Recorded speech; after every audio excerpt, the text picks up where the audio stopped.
for me. I have a severe gluten. I've been drinking for everyone here the whole night. Bonus points. No, I'm giving you some serious credit because I have a severe gluten intolerance, so I can't help with the sponsorship of the show. Beer runs like a coup d'etat on my insides.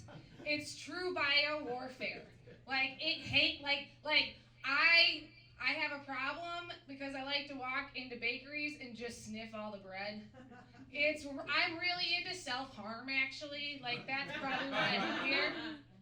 I got this, thing about it, though. As I can't get the real hangover anymore, I try the emotional hangover, right? That's, my fucking shit. Because, here's the problem. There's this stereotype amongst dudes that dudes are the ones who, fucking don't cry, right? Dudes don't fucking cry. Yeah, we're fucking men. Fucking dudes don't cry. I hate to break it to you. Dudes are just trainable. Crying is actually something you can suppress of any gender. Anyone cannot fucking cry because they fucking hate crying because their face just turns red because they're ginger and they're just like, I'm not fucking crying, but everyone knows I want to cry because right now I am hot pink. Hot pink and I can't control it. Add on the fact that I have fucking eczema and I live in Michigan. Which I don't know. This is a theory. I was born in Arizona. Right? I mean, not a theory. It's a hypothesis. I'm a scientist. Theories are more committed. It's a hypothesis. I was born in Arizona. I actually lived in Mexico until I was 4. So here's the thing. Large groups of white people fucking terrify me. Literally always have. Always have. And I then moved to Dearborn, which is apparently America's response to racism is just to the thing about Dearborn is they were so fucking racist that they forgot about brown people. Hey, what part about the mic do you just hate right now? What? Oh no, I don't. Holding it. Okay. So, do you know about the history of Dearborn, right? Do you know about how Saudi Arabia was classified as white? Anyone who came out of Saudi Arabia. No, I'm apolitical. Okay, that is intrinsically political, and usually what dudes who go I can't fucking cry say a lot. I'm apolitical because that's how I try to get dick, but it turns out when you don't commit to anything, no one really likes it. So here's the thing about emotional hangovers. I'm a fucking double Cancer Pisces rising too, which I've heard is a lot of emotions, which is why I suppress them. Because fuck that shit, right? I don't want the attention. I turn hot pink. I just draw it naturally, unfortunately. I just have I'm gonna work on this because I think part of it is I've had an anxiety panic disorder since baked in. I love it because I tell my therapist I am gay and I am anxious, but they are two separate things. The depression manages to combine all of it fucking together. Okay, so the thing about it though is that I like to double it up. There's nothing quite like taking someone who is literally panicked by everything.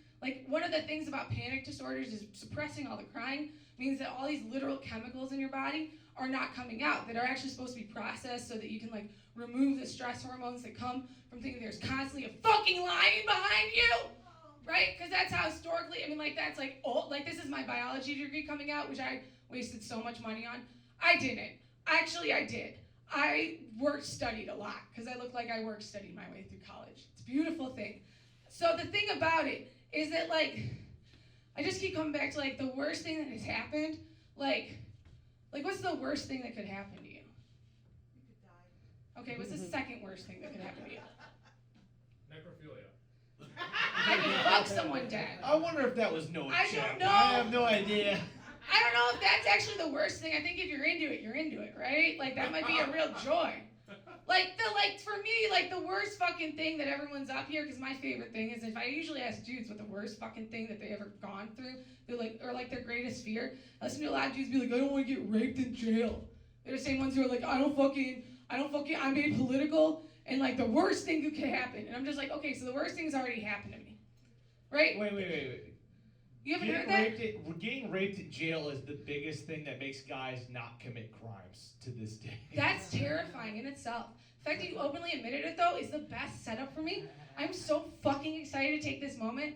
Oh, it's like that time my ex-wife told me that I was a pathological liar. It was freeing. My fucking ex-wife, I got divorced, and my ex-wife called me a pathological liar, which meant I could say anything. Literally anything. Like, literally anything. Anything. And, like, that's the thing. It took me, like, 2 years of crying on the floor, because it turns out at some point you just break open. And I really hope that day comes for you soon. It seems like you're going through a lot. I think once you kind of figure that shit out about yourself, you might have a better chance with hitting on chicks. I'm saying this as a chick who I hits on cry chicks. in my bed every night. It doesn't help at all, actually. Oh, I think, well then, damn. I'm sorry. I was really trying to go out on a win and give you some growth. Up here, I'm so sorry about that. I'm so sorry. Damn it. Okay, so I'm back to, oh, shit. Okay. So the thing about it is, like, yeah, that's my thing. So the other one, I just really want to change it up here, is, like, I really fucking hate it. This is just my bit, I guess, for life. Like, y'all, pussies are so fucking strong.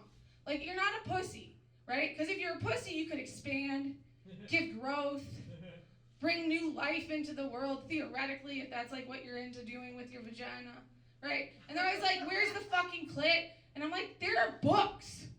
There are so many, they literally decensored the books. These books, we know they're in the public libraries because they're trying to take them out, dude. Like, there are books full of pictures of vaginas in the library with clits in them. And they'll show you. I don't like reading. I'm not a fan. God, I'm trying. Okay, and you know what? I didn't choose to be this gay, but god damn it, am I constantly reminded why I love it so much. Like, this is the other thing about me that I gotta get out first. Oh, I gotta get this out. Thing about it is that I will never go straight. Like, I don't even drive straight. Right? I only fucking go forward, preferably gaily. Sometimes you got to. I thought you were saying, like, I only drive if I have a pint of whiskey in me. That's how you have to drive straight. Maybe you need to have a deep conversation with yourself if that's driving straight is a pint of whiskey. Because I had an ex who drank a lot of, how do I say it? I had an ex who was an alcoholic. And, because a lot of us have, let's be realsies with this. Anyone in this crowd has multiple exes who are alcoholics. So I had an ex who was an alcoholic. Turns out they had some gender identity issues. And once they figured that out, they drank a lot less fucking booze. I know you're up here trying to make jokes, man, but I'm just trying, I think this is why it's really hard to be such a fucking dyke, because you keep trying to make the dudes win. Because I want it for you. Because I like the masculine part of a lot of this shit. That's why I look like I do. But then on the other hand, I talk to you.